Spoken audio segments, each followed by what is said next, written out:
বাংলার জমিনে আর আসতে দেওয়া হবে না ক্ষমতা।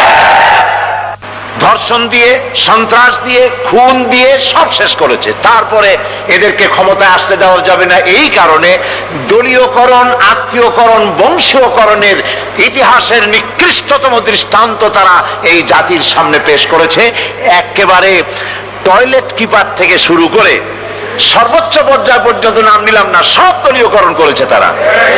লুটে পুটে, ওই যে সেই কথা আছে, উলট পালট করে দেমা লুটে পুটে খায়, সমস্ত দেশকে লুটে পুটে খেয়ে শেষ করেছে। সেদিন আমি বিজয়নগরে সেই বিএনপি অফিসের সামনে, এই যে কয়েকদিন আগেই সেখানে আলোচনায় বলেছিলাম যে এক লোক আগে এসে আমাকে বলছে, যে হুজুর এরা তো 5 বছরে খাইয়া খুইয়া সব শেষ করে ফেললো, এরপর আপনারা এসে করবেন কি? বললাম দেখেন, রমজান মাসে যখন জুলাই মাস বা জুন মাসে যখন রোজা হয়, 12 ঘন্টা রোজা রাখার পর ইফতারের সময় কেমন খাইতে ইচ্ছা করে? কয় যে হুজুর সামনে যে শরবত থাকে, চানাচুর থাকে, পেঁয়াজি, বেগুনি, তারপরে তরমুজ, যা কিছু থাকে, শুধু ফলমূল আর শরবত না, শরবত থাকে যে গ্লাসে, যে জগে, ওগুলো শুদ্ধ খাইতে ইচ্ছা করে। বললাম 12 ঘন্টা রোজা রেখে যদি গ্লাস ঘটি বাটি শুদ্ধ খাইতে ইচ্ছা করে, ওরা তো 21 বছর রোজা রাখছে, সমস্ত বাংলাদেশ চেটে পুটে খেয়ে সব শেষ করে দিয়েছে। জাতির ভাগ্য ভালো, এরা এই সাবেক প্রধানমন্ত্রী শেখ হাসিনা ভাগাভাগি করে 2 বোনে যে বলে না, এই যে আমাদের এক বোনকে বঙ্গভবন দেওয়া লাগবে আর এক বোনকে গণভবন দেওয়া লাগবে, জাতির কপাল কত ভালো। এরা যদি আবার ক্ষমতায় যেতে পারে, গোটা বাংলাদেশের মানচিত্র কুরে কুরে খেয়ে ফেলে দেবে। এরা হচ্ছে ইসলামের দুশমন, এটা কোরআনের দুশমন, এরা আল্লাহর দুশমন। শেখ মুজিবের চাইতেও নিকৃষ্ট হচ্ছে তার মেয়ে। এক কাফন চোরার গল্প সেদিন আমি বলছিলাম জনসভার ভিতরে।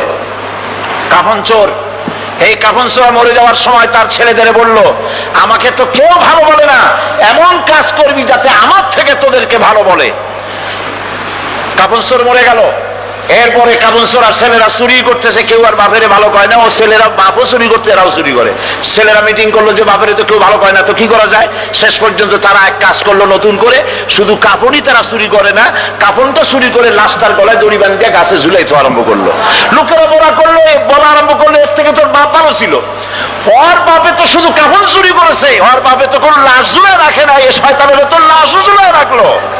আজকে জাতীয় কথা বলতেছে, শেখ মুজিব তো তার মেয়ের মতো সাইকুল হাদিস গ্রেফতার করে নাই, মাদ্রাসা বন্ধ করে নাই, আলেমদেরকে অত্যাচার করে না। এই মুজিবের চাইতে নিকৃষ্ট বেহায়া তার মেয়ে। একজন মহিলা হয়ে তিনি মুসলমানের মেয়ে বলে দাবি করেন, আমরাও মনে করি একজন মুসলমানের মেয়ে, কিন্তু কোন মহিলা পরপুরুষের সাথে হাত মিলাতে পারে না, হারাম। তিনি যত পুরুষের সাথে দেখা উনি হাত মিলান, শুধু তাই নয়, পরপুরুষের দেওয়া হাতে চুমা উনি গ্রহণ করেন।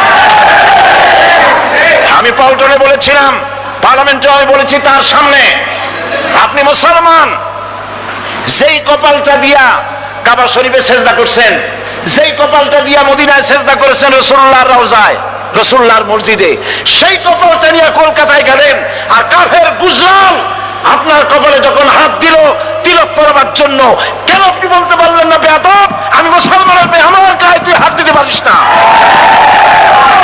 সুতরাং কাফেরের হাতের চন্দনের তিলক কপালে পরে পার্লামেন্টে বলেছি, কপালে পরে আপনার ইজ্জত কদ্দুর নষ্ট হয়েছে আমরা জানি না, কিন্তু মুসলমান দেশের প্রধানমন্ত্রী হিসাবে বাংলার 13 কোটি মুসলমানের ইজ্জতকে মাটির সাথে আপনি মিশাই দিয়েছেন।